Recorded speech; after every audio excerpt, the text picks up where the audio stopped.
Hi friends, కమ్మని మామిడికాయ పప్పు అండి. మామిడికాయ పప్పు సీజనల్గా మామిడికాయలు మంచిగా దొరుకుతాయి కదా. చూడండి, దానికి అలా బాణీ పెట్టుకుని ఒక్క స్పూన్ ఆయిల్ వేసుకుని ఆవాలు, జీలకర్ర, ఎండుమిరపకాయ, కరివేపాకు, ఇంగువ తాలింపండి చక్కగా వేగే వరకు వేయించుకుని ఆ పోపుని పక్కన పెట్టుకుంటే కుక్కర్లో పెసరపప్పే కదండి, పెసరపప్పు వేయించక్కర్లేకుండా పచ్చిగానే తీసుకోవచ్చు.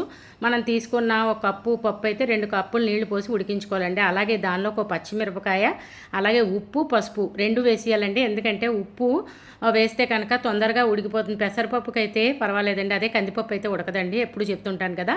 అలాగే పప్పు కూడా జిగురుగా ఉండదండి, కావాలంటే ట్రై చేసి చూడండి. ఉప్పు వేస్తే పెసరపప్పును ఉడికించుకోండి, చాలా కమ్మగా ఉంటుంది.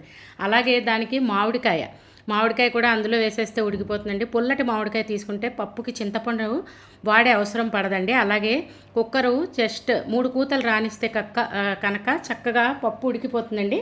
ఉడికిపోయిన తర్వాత మనం చక్కగా చల్లారిన తర్వాత మూత తీసుకుని ఒకసారి పప్పు గుత్తితో కానీ లేదంటే గరిటితో కానీ చక్కగా అలా ఎంపుకుంటే కనుక పప్పు మెత్తగా అవుతుందండి.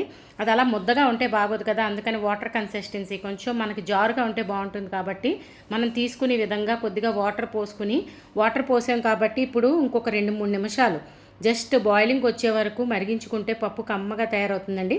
దానిలోకి మనం మంచి కొత్తిమీర వేడి మీద వేసుకుంటే మంచి ఫ్లేవర్ పడుతుంది. అలాగే కొత్తిమీర ఎందులో వేసినా సరే మన ఆరోగ్యానికి చాలా మంచిది కదా.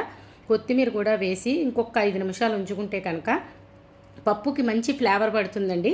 అలాగే మనం దీన్ని ఇంకొక బౌల్లోకి ట్రాన్స్ఫర్ చేసుకున్న తర్వాత మనం ఇందాక తీసుకున్న పోపు ఉంది కదండి, ఆ పోపు కూడా కలిపి తీసుకుంటే పప్పు చాలా కమ్మగా ఉంటుంది. అయితే ఈ బ్యాచిలర్లకి చాలా ఈజీ అండి ఇలా చేసుకోవడం పప్పు. అలాగే మన పిల్లలకు కూడా క్యారేజ్ లైక్ లంచ్ బాక్స్లకి ఇలా ఇస్తే కనుక చాలా ఇష్టంగా తింటారు.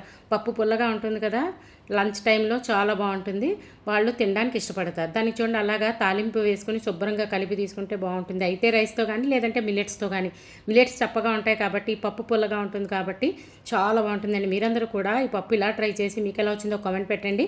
అలాగే ఛానల్ సబ్స్క్రైబ్ చేసుకోకపోతే సబ్స్క్రైబ్ చేసుకోండి. ఒకవేళ చేసుకున్నట్టయితే మీ ఫ్రెండ్స్తో రిలేటివ్స్తో షేర్ చేయండి ప్లీజ్. కొత్తగా చూస్తున్న వాళ్ళు తప్పకుండా సబ్స్క్రైబ్ చేసుకోండి.